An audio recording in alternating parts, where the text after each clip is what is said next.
to give matches my desire for the giving. Chapter 2.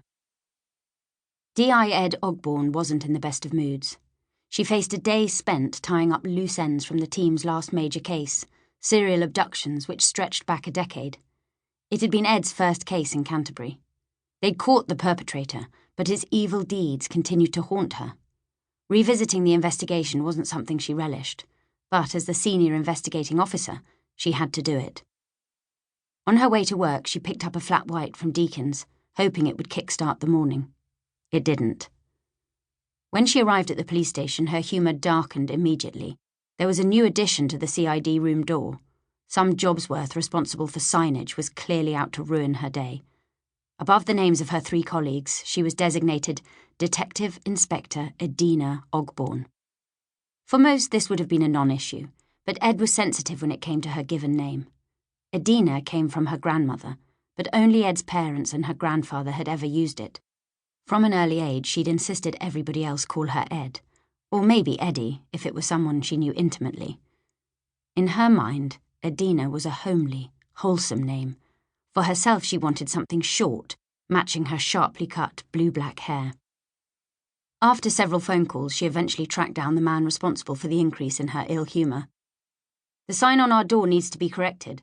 I'm Edina Ogborne, not Edina." "I'm sorry, Inspector. The official records show your name as Edina. That's as may be, but I'm known as Ed. We're obliged to use the official form of your name." "What do I have to do? Change it by deed poll?"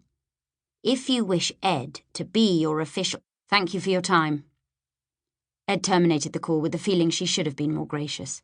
Then, with a wry smile, she put aside her increasing annoyance by thinking that the issue of her name was probably already an in-joke among her colleagues.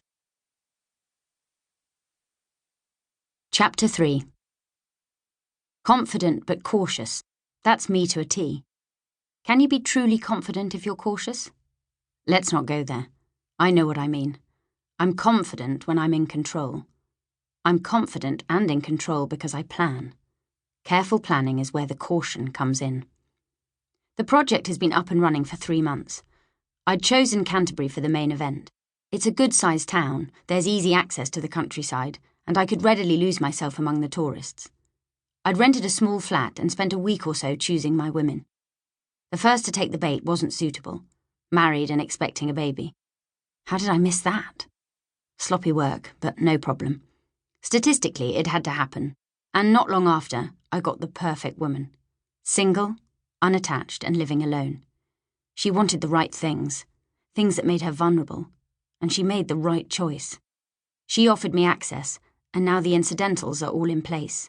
That's stage 1 completed. Soon, I'll complete stage 2, and she'll be mine. We'll be isolated together in her own home. When that happens, we'll be at the crux of the project, stage 3, conversion, leading my chosen woman from her initial panic and horror to a position from where she'll recognise my true worth. Obviously, successful conversion will depend on how I handle things once we're alone together. The problem is, I'd no experience of that. Back in Gravesend, the stuck-up graduates at work had all turned me down. I was reduced to clubbing and copping off with the thin girl's friend. Unfortunately, they were easy. Did anything, anytime, anything to please. With them, it was open access and willing isolation. No conversion required. The women I want are not like that. I'd known from the start that I'd need practice, the right experience. Gaining that experience became a parallel part of the project. Confident but cautious, I took time to plan and prepare. A cheap phone, a couple of pay-as-you-go SIM cards, and a dating app for which I created 2 fake profiles. To find the right practice woman, I'd need to meet several and check out promising candidates more than once. When it was over, if any of them complained to the police, I didn't want to be tracked down. Public places have security cameras, and my bleached hair is eye-catching. I bought several simple disguises, as many as possible from charity shops. Faded baseball caps and worn beanies were good. Lightweight reversible hoodies and a reversible cotton bag were essential. My plan was to pick less attractive women from the dating app, reckoning that would maximise my hit rate.